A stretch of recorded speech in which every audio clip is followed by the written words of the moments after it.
And Ruben, just to add to that, in most people's eyes is a pretty mild motor. I still have the compression down into reality, but it's really not in reality with steel heads and the gas that we have around. This motor, without any juice hook to it, is 500 horse.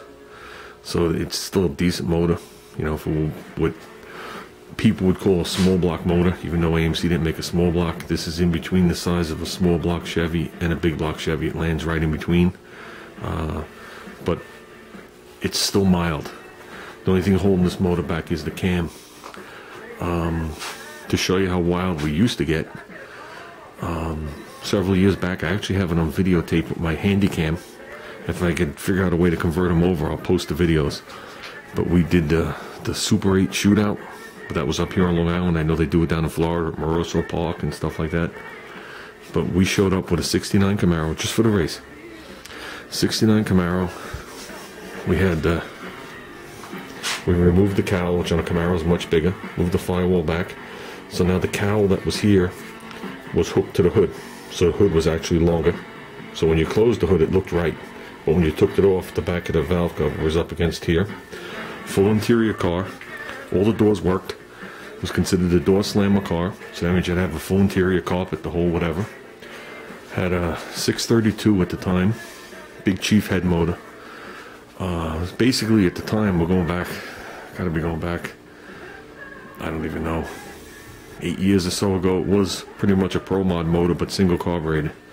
It was set up exactly the same, but you had a single, you had a tall single plane intake on there with a single carburetor on there.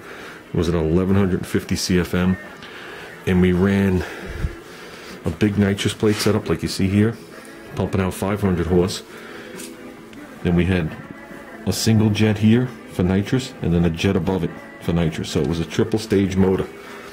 And the motor dynoed in at 1200 horsepower with no nitrous. So, and that was hooked to, like I said, a 69 Camaro. It was a regular 2x3 frame car. I think the cost still came in, it's like 3,200 pounds or something like that. It was no lightweight by any means. Hooked to a Power Glide. You know, a Ford 9-inch, the whole deal.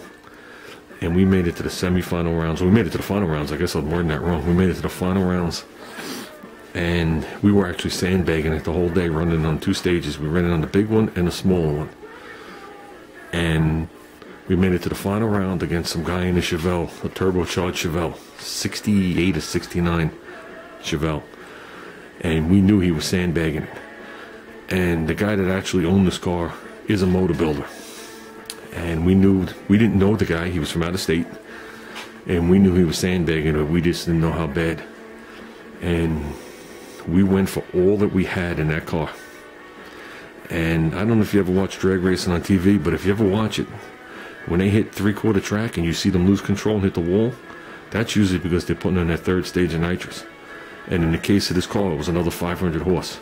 That's when the big plate would come on. And that's where you see people cross the track and hit the walls, because you're doing a burnout 900 feet down the track, you know, at that point. And we lost to this guy by, I think it was like a 1/10 of a second. And those times still back then were, what did we wind up running? Back then, it was like a 740. I think we squozed that car out to. 740, 750. I think we had a 750. He had like a 740 something, and we lost him. But you know, it's just something I remembered when we were talking about fuel and stuff like that. You know, it was one of those days you just try your best. 2nd place is only a 1st place loser. But it was a pretty fun day. I know halfway through the race we lost that hood. That's on videotape. So we finished off the day with no hood. They allowed us to do it. I mean, that's the good thing about being an engine builder and supplying half the people with the engines that are there. But that's it, Ruben. You made me think of that story. So if you have any other questions on what I meant by what I was saying, like I said, the questions will spark different things. You know, it's been a long time since I talked like this. And that's it. Like I said, you have any other questions, just let me know. We're skipping fender work tonight. I just shoveled. And my back hurts. I'm just calling it easy for tonight. So, Ruben, one day you'll be down here and I'll take you for a ride. Okay? Maybe I'll get you hooked, because I know I got hooked when I was 5 years old. The first wheel stand that buried me in the seat and I couldn't move hooked me, and I've been hooked forever. So, and I don't believe in street racing at all. Not even a little bit. Too many people, you know, first of all, you're breaking the law, but too many people die. You know what I mean? The road isn't flat. You're winging down the road, sometimes, you know, 140, 150 miles an hour, especially around here.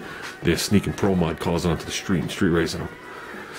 You know, no street racing.